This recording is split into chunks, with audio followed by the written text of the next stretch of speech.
Hello dears, welcome back. അപ്പോൾ ഇന്ന് നമ്മൾ ഈസി ഡെക്കറേഷനാണ് ചെയ്തെടുക്കുന്നത്. കേക്കിലേക്ക് ഐസിംഗ് ഒക്കെ കൊടുത്തിട്ടുണ്ട്. അപ്പോൾ ഈ ഒരു കേക്ക് ബ്ലാക്ക് ഫോറസ്റ്റ് ആണ് കേട്ടോ. അങ്ങനെ ചെയ്തിട്ട് നമ്മൾ കസ്റ്റമൈസ്ഡ് ആയിട്ടൊന്ന് ഡിസൈൻ ചെയ്തെടുക്കുന്നതാണ്. അപ്പോൾ കേക്കിലേക്ക് ആ ഒരു ഫൈനൽ കോട്ട് കൊടുത്തിട്ടുള്ളത് ആ ഒരു ഗാർഡൻ ഗ്രീനും ബർഗണ്ടിയും ഒന്ന് മിക്സ് ചെയ്തിട്ടുള്ള ഈ ഒരു കളറിലാണ്. അപ്പോൾ ഈ ഒരു കളർ കിട്ടാനായിട്ട് വിപ്പിംഗ് ക്രീമിലേക്ക് കുറച്ച് ഗാർഡൻ ഗ്രീനും അതിലേക്ക് ബർഗണ്ടിയും കൂടി ഒന്ന് ഒഴിച്ചിട്ട് മിക്സ് ചെയ്തെടുത്താൽ മതി. അപ്പോൾ നിങ്ങൾ എടുക്കുമ്പോൾ ഗാർഡൻ ഗ്രീന് കുറച്ച് കൂടുതലും ബർഗണ്ടി കുറച്ചും എടുക്കുക കേട്ടോ. അപ്പോൾ ഈ ഒരു ബർഗണ്ടി കളർ ഇല്ലെങ്കിൽ കയ്യിലില്ലെങ്കിൽ റെഡ് യൂസ് ചെയ്യാം കേട്ടോ. അപ്പോൾ സെയിം ഈ ഒരു കളർ കിട്ടിയില്ലെങ്കിലും ഏകദേശം ഈ ഒരു ഷെയ്ഡായിട്ട് നമുക്ക് കിട്ടും. ഈ ഒരു കളറാണ് കേട്ടോ നമ്മൾ ഫൈനൽ കോട്ട് കൊടുത്തിട്ടുള്ളത്. അപ്പോൾ ഇനി നമുക്ക് കേക്കിലേക്ക് നോസൽ ഡെക്കറേഷൻ കൊടുക്കാം. എടുക്കുന്ന നോസൽ ഈ ഒരു ടിപ്പാണ് കേട്ടോ. കുറച്ചൊന്ന് വലിയ ടിപ്പാണ്. കാണുമ്പോൾ നമ്മുടെ ആ ഒരു സൺഫ്ലവർ നോസൽ ഉണ്ടല്ലോ, അതിൻ്റെ ആ ഒരു ടിപ്പ് പോലെയാണ് ഏകദേശം ഉള്ളത്. 402 ആണ് നമ്പർ വരുന്നത്. അപ്പോൾ നമുക്ക് ആ ഒരു പിന്നെ എടുക്കുന്ന കളർ പിങ്ക് ആണ് കേട്ടോ. പിങ്ക് ഷുഗറിൻ്റെ ആണ് മിക്സ് ചെയ്തെടുത്തിട്ടുള്ളത്. അപ്പോൾ ആദ്യം നമുക്ക് കേക്കിൻ്റെ ടോപ്പിൽ ഒരു സർക്കിൾ ഒന്ന് മാർക്ക് ചെയ്തെടുക്കാം.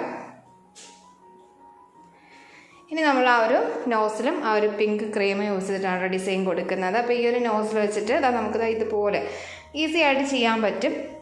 ഇങ്ങനെ ഒന്ന് പ്രസ് ചെയ്തിട്ട് ഒന്ന് ഷേക്ക് ചെയ്ത് എടുത്താൽ മതി കേട്ടോ. അപ്പോൾ ഇത് നിങ്ങൾ ചെയ്യുന്ന ടൈമിൽ ക്രീം നല്ല സ്റ്റിഫായിട്ട് എടുക്കല്ലേ, അങ്ങനെയാണെങ്കിൽ പൊട്ടിപ്പോകും കേട്ടോ. നമുക്ക് ക്ലിയർ ആയിട്ട് ചെയ്യാൻ പറ്റില്ല. കുറച്ച് സോഫ്റ്റ് ആയിട്ടുള്ള ക്രീം വെച്ച് ചെയ്തെടുത്താൽ മതി. അപ്പോൾ കേക്കിൻ്റെ ഒരു ടോപ്പിൽ നമ്മളൊന്ന് ചെയ്തെടുത്തിട്ടുണ്ട്. സെയിം നോസിലും ക്രീം യൂസ് ചെയ്ത് നമുക്ക് കേക്ക് ബേസിലും കൂടി ഒരു ബോർഡർ കൊടുക്കാം. ബേസിൽ നമ്മൾ കൊടുക്കുമ്പോൾ ആ ഒരു കേക്കിലും പിന്നെ ആ ഒരു കേക്ക് ബേസിലും കൂടെ ആയിട്ടൊന്ന് ടച്ച് ചെയ്ത് വരുന്ന രീതിയിൽ കൊടുത്താൽ മതി കേട്ടോ. ആ ഒരു കേക്കിൻ്റെ ഒരു താഴ്ഭാഗം ഉണ്ടല്ലോ, ആ ഒരു ലൈനൊന്ന് കവർ ചെയ്ത് വരുന്ന രീതിയിലൊന്ന് ഇതുപോലെ ചെയ്തെടുക്കാം.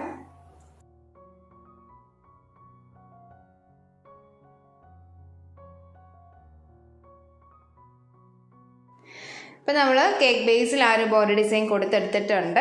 അപ്പോൾ ഇനി നമുക്ക് കേക്കിൻ്റെ ആ ഒരു ടോപ്പിൽ ആ ഒരു സെൻറ്റർ പോർഷനിലുണ്ടല്ലോ, ആ ഒരു ഭാഗം ഒന്ന് ഫില്ല് ചെയ്തെടുക്കാം. അപ്പോൾ ഞാൻ ഇവിടെ ഒരു ക്യാരക്ടേഴ്സാണ് കേട്ടോ യൂസ് ചെയ്യുന്നത്. അപ്പോൾ ഇത് കിഡ്സ് കേക്ക് ആയതുകൊണ്ടാണ് ഞാൻ ഇതുപോലെ ഒന്ന് ചെയ്തെടുക്കുന്നത്.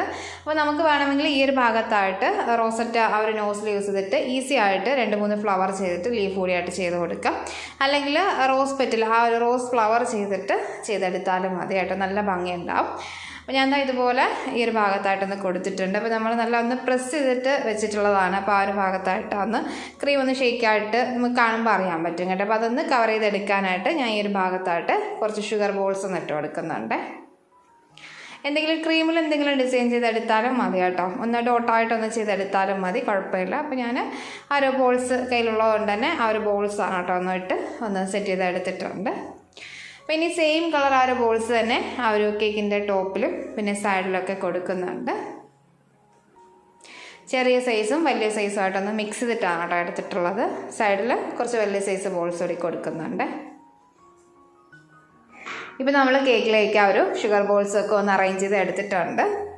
നല്ല ഭംഗിയുണ്ട് കേട്ടോ കാണാനായിട്ട്, നല്ല കളർ കോമ്പിനേഷനാണ്. അപ്പോൾ നമ്മുടെ കേക്കിൻ്റെ വർക്ക് അവിടെ കഴിഞ്ഞിട്ടുണ്ട്. ഈസി ഡെക്കറേഷനാണ്. നിങ്ങൾക്ക് ഇഷ്ടമായിട്ടുണ്ടെന്നും യൂസ്ഫുൾ ആയിട്ടുണ്ടെന്നും കരുതാണ്. അപ്പോൾ വീഡിയോ ഇഷ്ടമായിട്ടുണ്ടെങ്കിൽ ലൈക്ക് ചെയ്യാനും ഷെയർ ചെയ്യാനും കമൻറ്റ് ചെയ്യാനും ഒന്നും മറക്കല്ലോ. മറ്റൊരു വീഡിയോ ആയിട്ട് വരാം. താങ്ക്